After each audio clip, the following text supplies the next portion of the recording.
how can I become dominant in my relationship? My boyfriend is into that and I want to. Okay, that's good that you also want that. Yeah, not just your boyfriend. Well, you have to start with other things, not only in relationship, yeah? You can make a list of things that you truly like, something that brings you pleasure, something that brings you happiness and fulfillment, or maybe arousal, and you have to integrate that into your relationship. Maybe give this list to your boyfriend, yeah, and every day he has to do something for you. I don't know, determine the number of things, maybe from 1 to 5. Or maybe more, that depends, yeah, on how big they are. In order to be dominant with a man, you have to establish this relationship with yourself, first of all. Who are you? You can't dominate anyone if you don't feel like that, if you don't embody this energy. And for that, I would recommend an exercise. You can take off your clothes and look at the mirror and just look at yourself. Look at each part of your body and tell yourself what a privilege it is for anyone who sees you.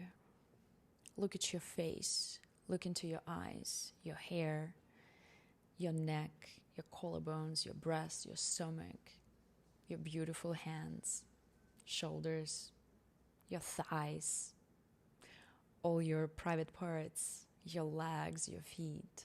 Just look at yourself and see the goddess, the only one. There is no one like you. Anyone who is around you, anyone who has the pleasure to please you, anyone who has the pleasure to talk to you, to breathe the same air as you, is so lucky. Just think about it. Your smile, your pure satisfaction is the ultimate reward for a man. There is literally nothing in this world that can be as satisfying as woman's pleasure for a man. Nothing. When you allow a man do things for you, you give him a chance to be a knight, a pleaser, a warrior if you want, and a king, because a real king puts his queen first, always, on the pedestal. Or if he takes another role, as a servant, as a slave, again, he's the luckiest. Because there's nothing as fulfilling as your pleasure. So before you go and interact with your boyfriend, interact with yourself. This is within you. When you have it in you, you won't have any issues with expressing it with your boyfriend. How to be a high-class dom with wonderful subs like you. Oh, thank you. I want to get into it, but not all the seedy stuff, like the having to post loads of videos for $20 each constantly and cater to stuff I don't agree with. That's a great question. First of all, thank you that you consider me a high-class dom with wonderful subs. Secondly, let's dive into it. I understand 100% what you're talking about. I know exactly how it feels to post some seedy stuff for $20 and do stuff for men that you don't really want to do. When I just first started, I think I already have a video about it, yeah, but okay, let's see. When I just first started, it was just like femdom sessions online. And this is what you are talking about. Yeah, you either produce content or you do sessions, yeah, or both. And you call it femdom. And once you realize that you're not really into that, because initially you wanted to do this type of job because you feel like you're dominant. And then you get into the scene, you get into work online, and you realize that, oh, if I do not enjoy, well, using a strap-on, if I don't enjoy looking at male private parts, especially holes, then maybe there is something wrong with me.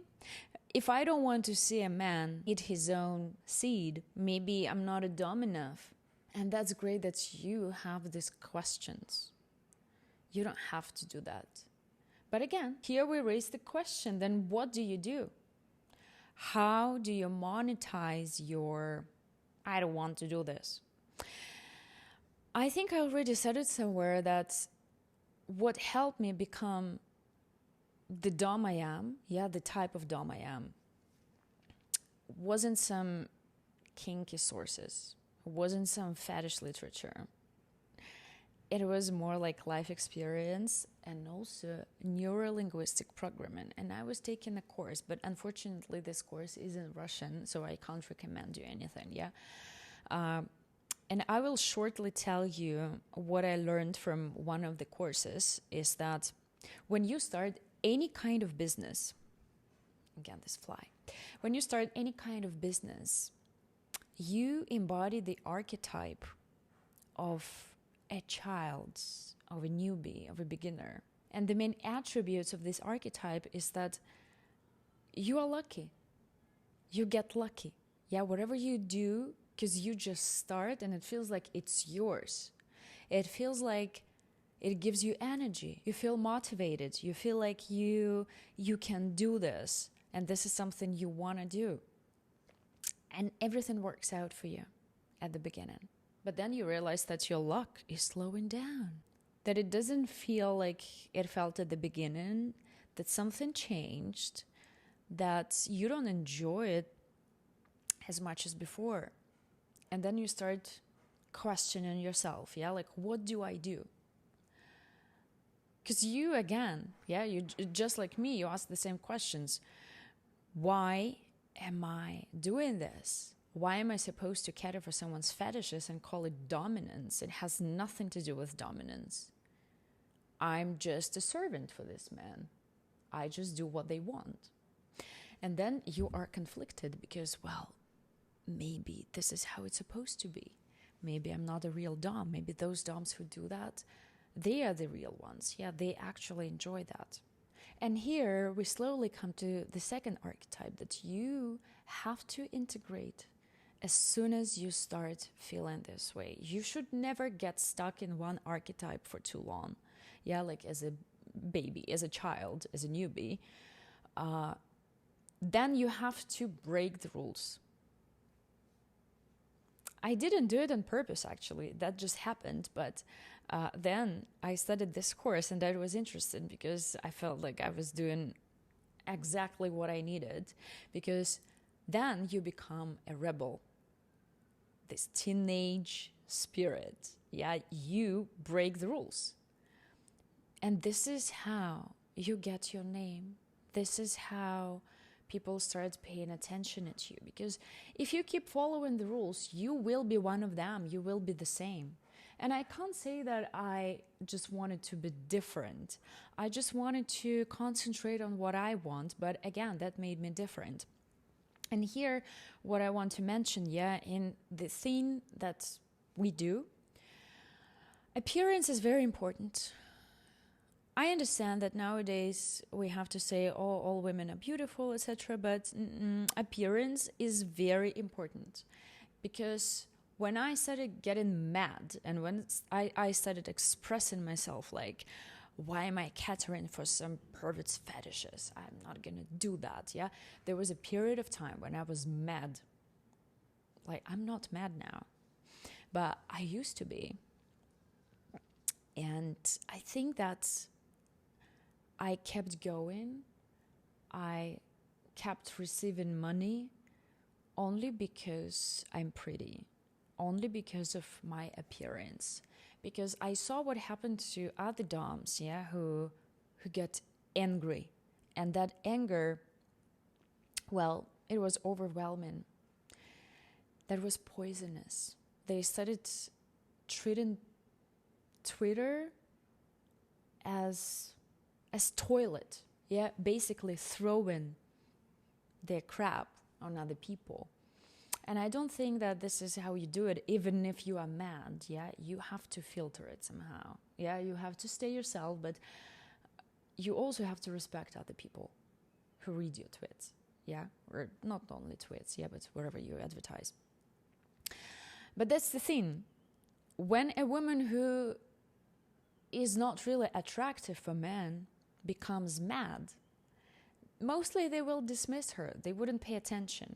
But if you're beautiful, if you satisfy their visual needs, and you're still mad, they will still follow you. And I don't want you to ignore this fact or like think that it's not important. No. At this type of work, visuals are very important. I'm not saying that it's the only thing that's important, and I'm not saying that there is just one type of beauty. Everyone has preferences. However, looks are very important at what you do. Even when you do whatever you want, you have to remember that men are visual creatures. You can't change that.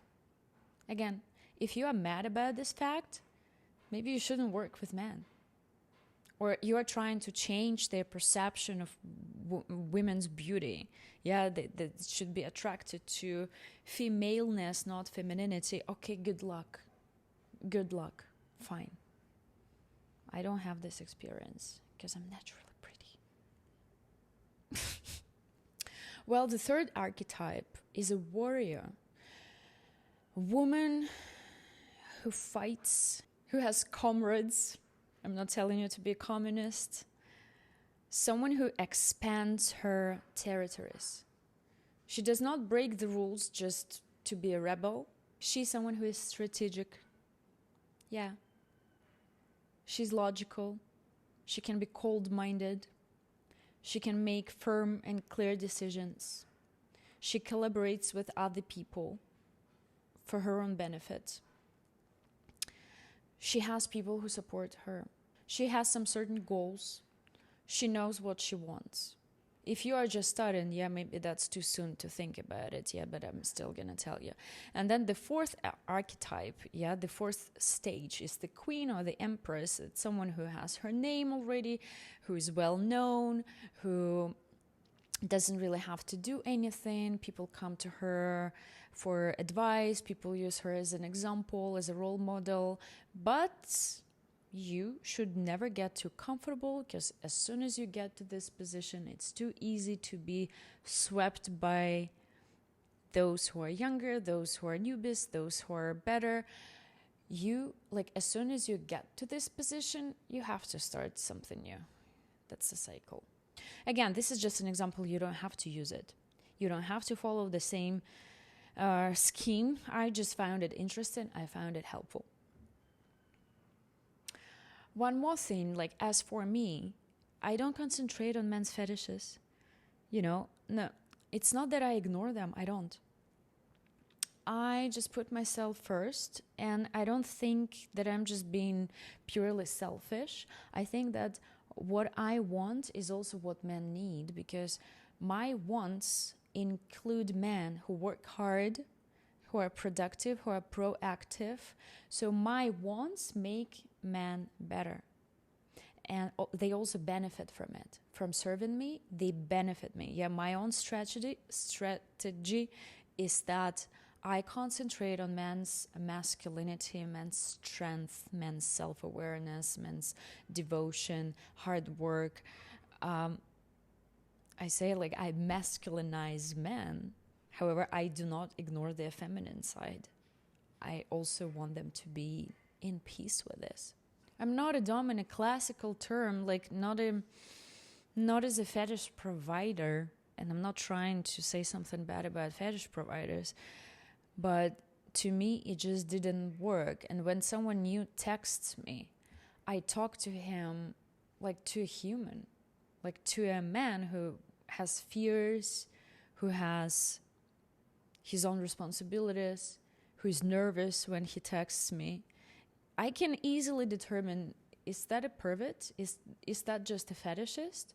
And then I'm going to treat him accordingly. But I'm not going to satisfy his needs. I'm going to be honest with him. I'm going to give him my honest opinion. Yeah, if I see that it's an addict, I'm going to speak to him accordingly. And that will also benefit him.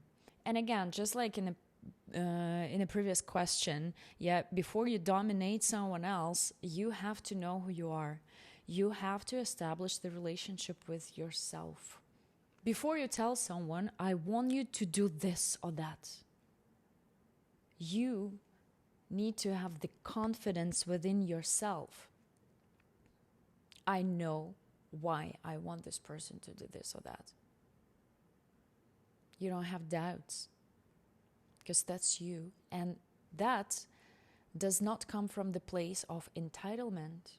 Or even if you call it entitlement, it's not based on nothing. It's based on who you are.